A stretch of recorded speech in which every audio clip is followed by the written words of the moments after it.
जी के पास से होकर के उनको लेकर के कहाँ पहुंच गए? हिरण्याकश्यप के पास पहुंच गए।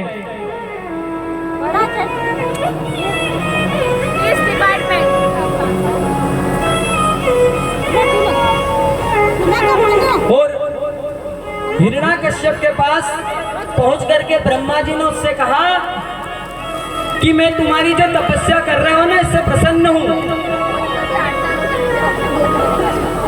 मैं तुम्हें आशीर्वाद देने के लिए आया हूं। मैं तुम्हारी तपस्या से प्रसन्न हूं। तुम इस तप को छोड़ दो। इसी मध्य में हमारे कॉलोनी गंगा निकेतन के ही मनोहर जी वर्मा व श्रीमती सुशीला जी वर्मा जी, दोनों पति पत्नी द्वारा आदरणीय हमारे किशन जी शर्मा का स्वागत सम्मान व्यास के पर बैठे मंच आसीन किया जा रहा है। आप सभी लोग कर्तन ध्वनि के साथ इनका स्वागत सम्मान में तालियों की ध्वनि करें। बोल गोपाल कृष्ण भगवान की जय हो।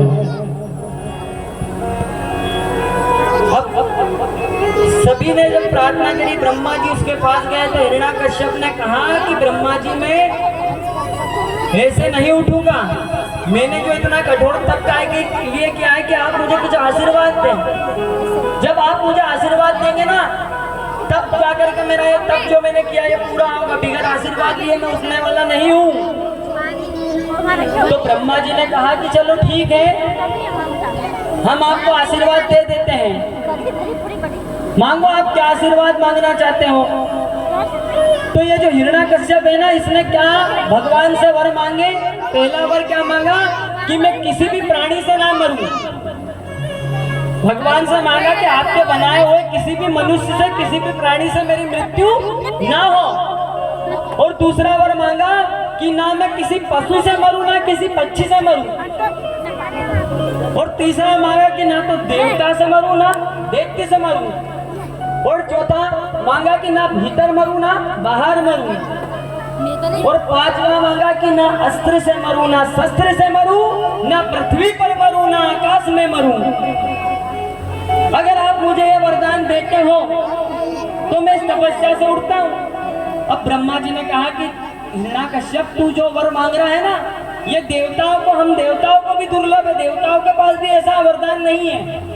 लेकिन तुमने इतना कठोर तप किया है ना, तो मैं तुम्हारी तपस्या से खुश हूँ और मैं खुश होकर के तुम्हें वरदान देना चाहता हूँ। अब ब्रह्मा जी ने यहाँ पर कह दिया इसको, तथास्तु, तुमने जितने वर मांगे वो संपन्न है। अब साहब, इसने वर तो मांग लिया, लेकिन ये किससे? भगवान नारायण से, भगवान विष्णु से द्वेष करने लग गया हिरण्याकश्यप। उनको अपना शत्रु मानने लग गया है भगवान को। अब जब ये शत्रु मानने लग गया तो फिर भगवान सब गए कि ये तो बहुत अत्याचार कर रहा है। आपने हिरण्याकश्यप को वरदान देकर अच्छा नहीं किया भगवान ब्रह्मा जी। वो हमें सता रहा है, हमको तब जब तब नहीं करने दे रहा।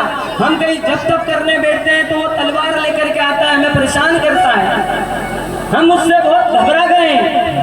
तब भगवान ने कहा कि तुम कोई भी घबराओ मत, जल्दी ही तुम्हारा जो दुख है ना ये दूर होने वाला है। क्योंकि इस हिरण्याकश्यप के जो पुत्र है ना, उन 4 पुत्रों में से एक पुत्र जो रहेगा प्रहलाद नाम का, वो प्रहलाद मेरा बहुत बड़ा भक्त होगा और वो भक्ति के कारण ही मैं इसका वध करने के लिए आऊंगा।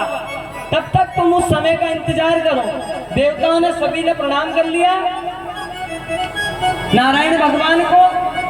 अब आप ये जो हिरण्याकश्यप है ना, इसके जो पुत्र थे उसमें से जो प्रहलाद था ना, वो बड़ा भाव और भक्ति वाला था। वो भगवान का भजन करता था, भगवान का सत्संग करता था, नित्य भगवान में मन लगा करके रखता था।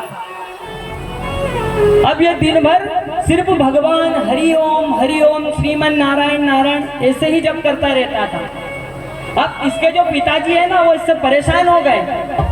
और परेशान हो गए तो उन्होंने कहा कि इस पुत्र को घर में नहीं रखना चाहिए, इसको कहीं पाठशाला में छोड़ देना चाहिए इस प्रहलाद को। क्योंकि ये घर में रहेगा, हम राक्षसों के कुल में रहेगा और नारायण का नाम लेगा तो अच्छा नहीं लगेगा। इसलिए इसको कहीं पाठशाला में छोड़ देना चाहिए पढ़ने के लिए।